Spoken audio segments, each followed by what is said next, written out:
আসসালামু আলাইকুম, বিসমিল্লাহির রহমানির রহিম। সবাইকে স্বাগতম আমার চ্যানেলে।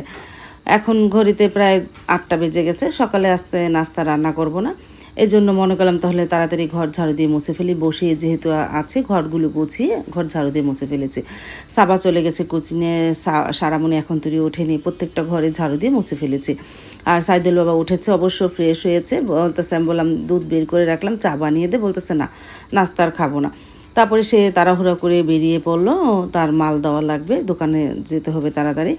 এই জন্য তাড়াতাড়ি বেরিয়ে পড়লো, মানে আজকে 8টা বাজে বেরিয়ে পড়েছে। তারপরে ঘন্টাখানিক পর একটা মাছ আর খিচুড়ি কিনে পাঠিয়ে দিল সকালের নাস্তা। বাজারে গিয়ে ফোন দিয়েছিল খিচুড়ি কিনে পাঠাবো, আমি বললাম আচ্ছা। তারপরে সাবার জন্য আর আমার জন্য, সারামণি তো খাই না, ওকে চা বানিয়ে দেবো বা দুধ গুলিয়ে দিব, বিস্কিট দিয়ে খাবে না। এই যে দুধ বের করে রাখলাম। তারপরে এই যে খিচুড়ি খেতে বসে পড়লাম। এই খিচুড়িটা ভালোই লাগে, সাথে পেঁয়াজের ভর্তা দেয়, মানে মরিচ দিয়ে পেঁয়াজ দিয়ে একটা ভর্তা দেয়, ভালোই লাগে। সেই খিচুড়ি আমি খেলাম আর সাবার জন্য রেখে দিলাম, ও কোচিন থেকে এসে খাবে না।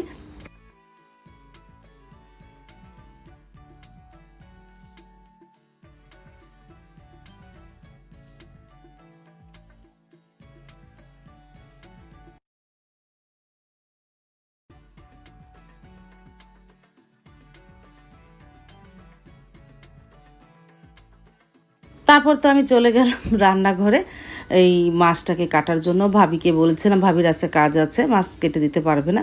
কি করব, আমার কাজ আমারই করতে হয়। তারপরে এই মাছের সাথে যুদ্ধ করে মাছটাকে কাটলাম। এত বড় মাছ কাটতে অনেক কষ্ট হয়েছে আমার।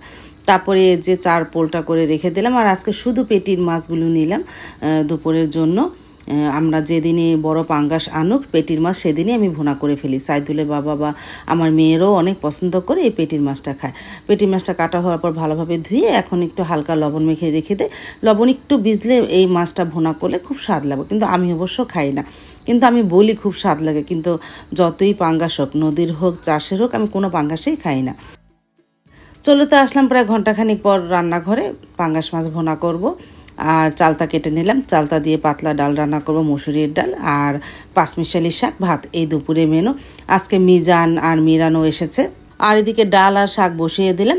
মিজান এসেছে ও জান্নাতের জন্ম নিবন্ধন কার্ডটা তোলার জন্য, আর অনেক দিন হবে বাসায় আসে না, একটু ঘুরিয়েও গেল। তারপরে মিরানকেও নিয়ে এসেছে। আর এদিকে পাঁচমিশালি শাকটা ভাপে বসিয়ে দিয়েছি, প্রায় হয়ে গেছে। একটা বোম্বাই মরিচও দিয়েছিলাম। আর ডালটা নামিয়ে ভাতটাও বসিয়ে দিয়েছি। ডালটা আমি ঘুটুনিতে ঘুটে চালটা দিয়ে দিয়েছি পানি সহ, অনেকক্ষণ জাল দিয়ে তারপরে বাগার দেব। তারপরে তো ডাল বাগারও দিয়ে ফেলাম, অনেকক্ষণ জাল দিয়ে রসুন পেঁয়াজ আর জিরা দিয়ে বাগার দিলাম। আর এদিকে পাঁচমিশালি শাকটাও আমি গালিয়ে নিয়েছি, এটাকেও বাগার দিব। এই যে শাক বাগার দিব। পেঁয়াজ আর রসুনটা, পেঁয়াজ না, রসুন আর শুকনো মরিচটা ভাজা হয়ে গেছে। এই যে পাঁচমিশালি শাকটা আমি একটু গালিয়ে নিয়েছি, এখন বাগার দিলাম।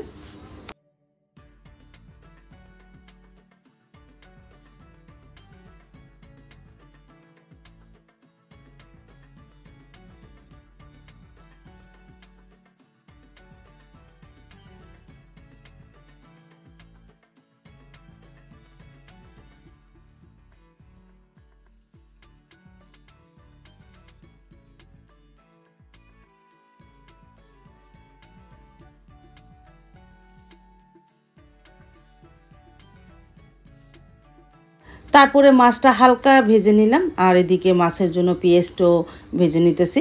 ভাজা হয়ে গেছে, আদা রসুন দিলাম, হলুদের গুঁড়া মরিচের গুঁড়া ধনিয়া গুঁড়া দিয়ে মশলাটাকে একটু কষিয়ে নিব। আর এদিকে তো মাছটা হালকা ভাজবো, এই পিঠ হালকা ওই পিঠও হালকা ভাজবো, অত কড়াকড়ি ভাজবো না। সাইদুল বাবা তো নাই করে, তারপরে আজকে আমার একটু মন চাইলো একটু হালকা ভাজা দিই।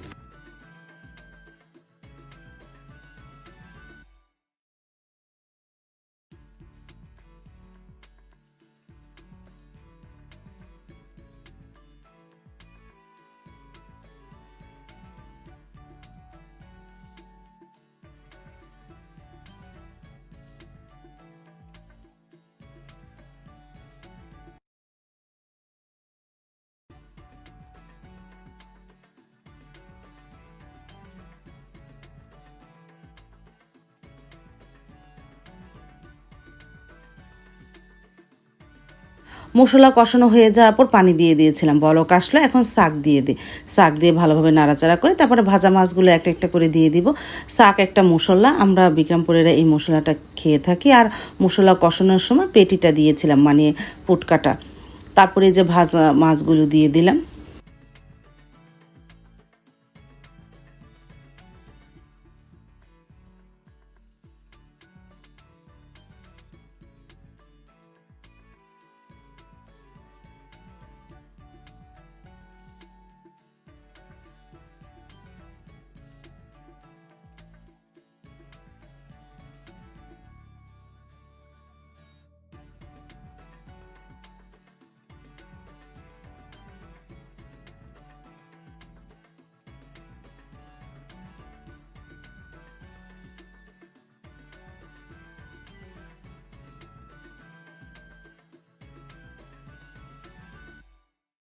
তারপর তো তরকারিটা প্রায় হয়ে এসেছে, ঝোলটা প্রায় ঘন হয়ে গেছে, আমি একটু পরে নামিয়ে ফেলবো।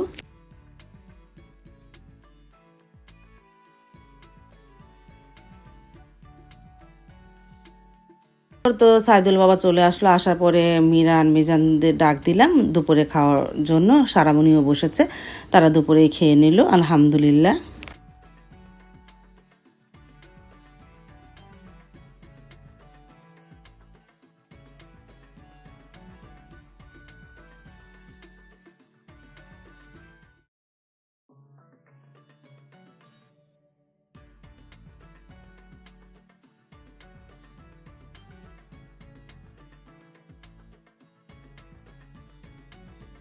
তারপর তো আমিও খেতে বসে পড়লাম। তাদের খাওয়া হয়ে যাওয়ার পর একটা ডিম ভেজেছি আর পাঁচমিশালি শাক আর চালতার ডাল তো আছে, এতে হয়ে যাবে।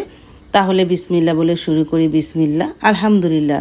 পাঁচমিশালি শাকটা অনেক মজা হয়েছিল, বোম্বাই মরিচ দিয়েছিলাম, আলাদা একটা ফ্লেভার এসেছে, খেতে খুবই ভালো লেগেছে আলহামদুলিল্লাহ।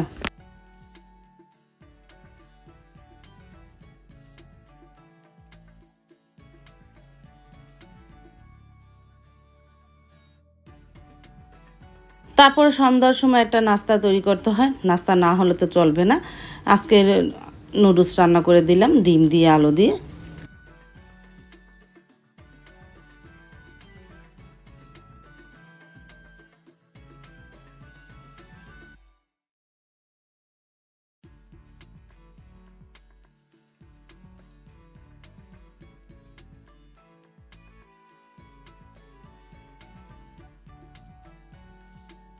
এই যে নুডলসটা সেদ্ধ করে নিতেছি, এদিকে আলু হয়ে গেছে সিদ্ধ ডিমের সাথে। এখন নুডলসটা সিদ্ধ করে এর মধ্যে দিয়ে হালকা ভাজা ভাজা করে নেব নুডলসটা। শুকনো শুকনো নুডলস খাবে আজকে সারামণিও, বলতেছে ভিজা ভিজা মানে স্যুপ নুডলস খাবো না। তারপর তো নুডলসটা রান্নাও হয়ে গেল, এখন বাটিতে বেরিয়ে নিয়ে আমরা তিনজনেই খাবো।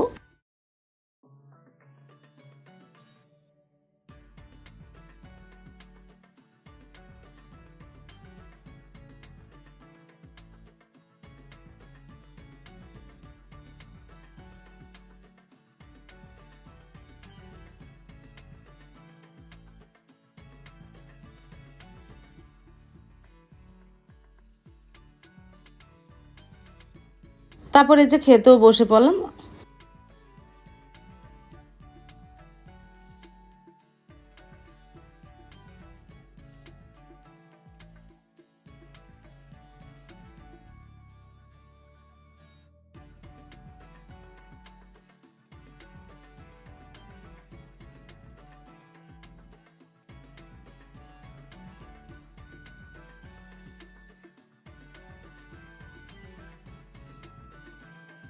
আজ তাহলে এ পর্যন্ত, দেখা হবে আগামীকালকে নতুন আরেকটা ব্লগ নিয়ে। আল্লাহ হাফেজ, আসসালামু আলাইকুম।